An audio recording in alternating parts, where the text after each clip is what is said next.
मुंबईत मुंबई पुणे द्रुतगती महामार्गावर अपघातांची मालिका आणि वाहतूक कोंडी फोडण्यासाठी MSRDCने 7 तज्ञांची समिती स्थापन केली आहे। नेमका हा काय प्रकार ते आपण आपल्या प्रतिनिधींकडून जाणून घेऊयात। गणेश कवडे आपल्या सोबत जोडले गेलेत। गणेश, आत्ताच गेल्या काही दिवसांपूर्वी इथे कोंडी झाली होती, तर आता यासाठीच एक समिती स्थापन केली गेली आहे।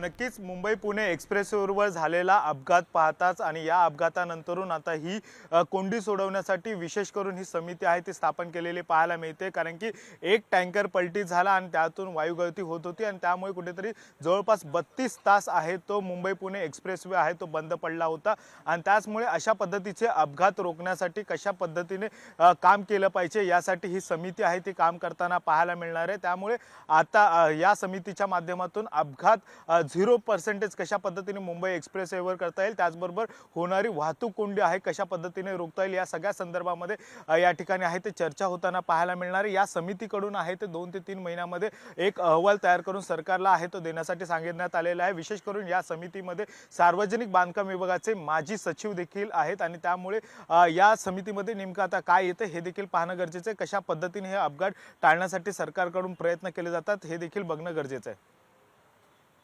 या सविस्तर माहितीबद्दल। त्यामुळे आता अपघात टाळण्यासाठी तसंच वाहतूक कोंडी फोडण्यासाठी MSRDC कडून एक समिती स्थापन करण्यात आली आहे।